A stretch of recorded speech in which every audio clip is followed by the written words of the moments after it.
नमस्कार दोस्तों, मैं आज आपसे एक अपना अनुभव शेयर करूंगी जो मैंने पिछले लगातार 1 महीने से बिहार के दौरे में जो चीज़ें सीखी।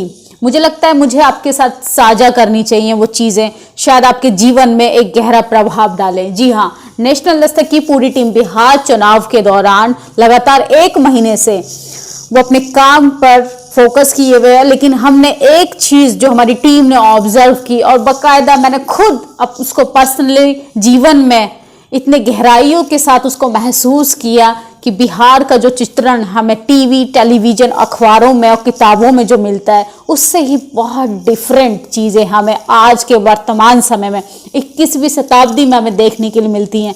आपको शायद अंदाजा नहीं होगा कि किस कदर यहाँ पे बेबसी, भुखमरी, लाचारी है, लोग तड़प तड़प कर मरने के लिए मजबूर है। मुझे लगता था कि ये सिर्फ फिल्मों में होता है, काल्पनिक चीज़ें होती हैं कि लगातार ये सिर्फ एक माइंडसेट का एक एंगल होता है कि लोगों के बदन पे कपड़े नहीं है, थाली में खाना नहीं है। लेकिन यकीन कीजिए आप मेरी बात का कि मैंने खुद जब चीज़ें अपनी आंखों से देखी तो मेरी हार्ट बीट इतनी तेज थी और पैरों के नीचे जैसे जमीन सी खिसक रही थी, बॉडी में जैसे रक्त का भाव इतनी तेजी से दौड़ने लगा। ऐसा लगा कि जैसे मैं कुछ कर दूं अचानक से, कि किस कदर वो मंजर इतना बेखौफ था।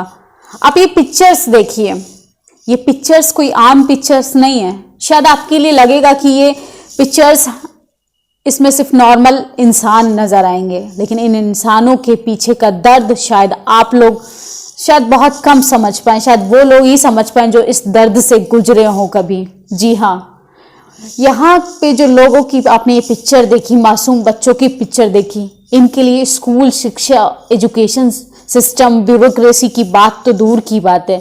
अगर हम इनके बेसिक ज़रूरत पे बात करें, खाने पे बात करें, उनके अधिकारों पे बात करें, उनके जीने की कला पे बात करें, तो आपको अंदाज़ा नहीं होगा कि बिहार में किस कदर लोगों पे इस कदर गरीबी का कहर टूट पड़ा है कि लोग, ऐसा लगेगा आपको कि जानवरों से बदतर जिंदगी बिहार में लोग जी रहे हैं। और ये बात सिर्फ बिहार की नहीं है, न जाने ऐसे तमाम हमारे समाज के इर्द गिर्द न जाने कितने लोग हैं। कॉन्स्टिट्यूशन, अगर मैं कॉन्स्टिट्यूशन श्रेणी की बात करूं, ये कोई जनरल कैटेगरी से नहीं आते हैं, ये सिर्फ ST SC माइनॉरिटी के बच्चे हैं, ये गरीब लाचार हैं। इनको गवर्नमेंट जब भी आती है अपने स्टेटमेंट में इन्हें घोषित कर देती है महादलित है। अरे महादलित तो ठीक है, आपने एक शब्द से उनको नवाज तो दिया, लेकिन क्या आपने महादलित को दलितों से बेहतर चीजें करके दिखाई क्या?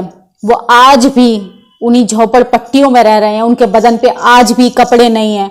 ये पिक्चर देखिए, एक छोटा बच्चा जिसके बदन पे कपड़े नहीं है, जिसके बदन पे मिट्टी लगी है।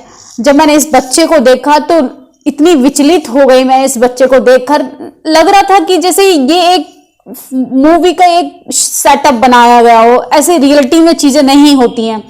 लेकिन आप अगर वास्तविक चीजों का अनुभव करना चाहते हैं, अगर बहुजन समाज को जानना चाहते हैं गहराई से, तो आपको दौरे करने चाहिए।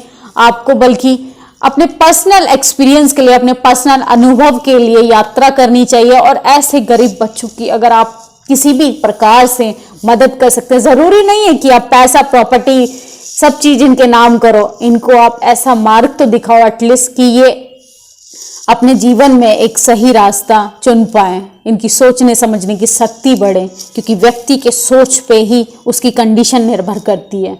जी हाँ, आप गांव गांव जाकर, न जाने हमारे समाज में पढ़े लिखे लोग घर में बैठकर न जाने पता नहीं क्या चाहते हैं, वो घर में बैठकर रोजगार ढूंढ रहे हैं। अरे रोजगार को गोली मारिए आप, आपके पास करने के लिए बहुत कुछ है। आप गांव गांव जाकर अगर गरीब बच्चों को पढ़ाएंगे, जीवन जीने के लिए क्या चाहिए? जीवन जीने के लिए कपड़ा चाहिए और मात्र 2 टाइम का खाना चाहिए। अगर बेसिक नीड की हम बात करें व्यक्ति के जीवन की, अगर बुद्धिज्म का मिडिल वे हम अप्लाई करें जीवन में, अगर दूसरों को हम खुशी, पे बैक टू सोसाइटी अगर हम अपनाएं अपनी लाइफ में, कि हमारा भी सोसाइटी के प्रति कुछ कर्तव्य बनता है। क्योंकि आज हम जो बोल पा रहे हैं, जो हम सोच पा रहे हैं, वो शायद हमारे जीवन में शिक्षा नहीं होती तो शायद मैं ये चीज़ें आपसे साझा नहीं कर पाती।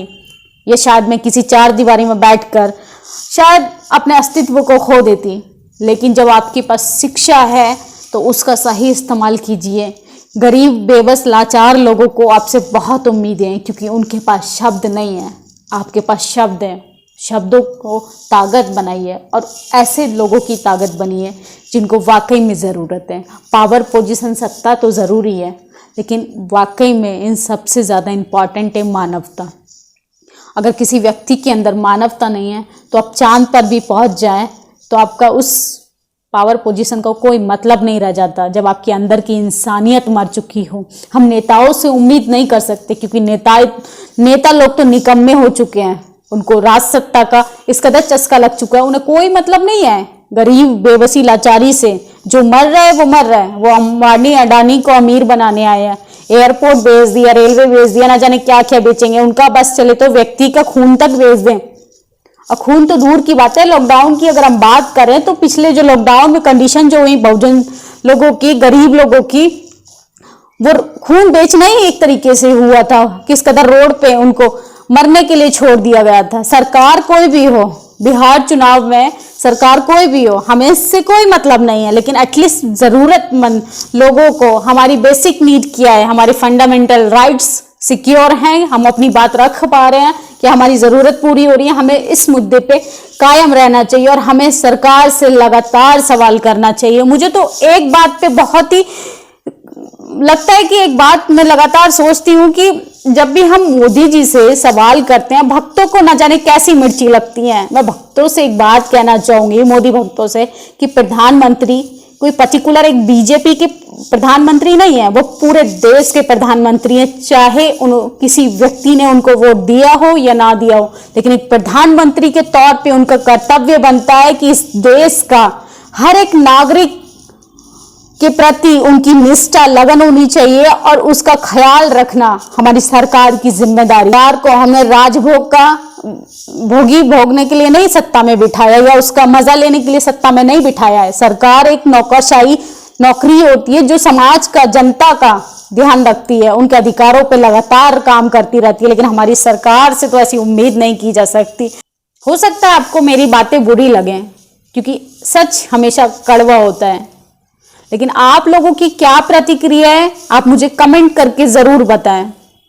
नेशनल दस्तक की आपसे गुजारिश है कि अगर इसको बचाना चाहते हैं तो नेशनल दस्तक को सब्सक्राइब करने के लिए रेड कलर के सब्सक्राइब बटन को दबाएं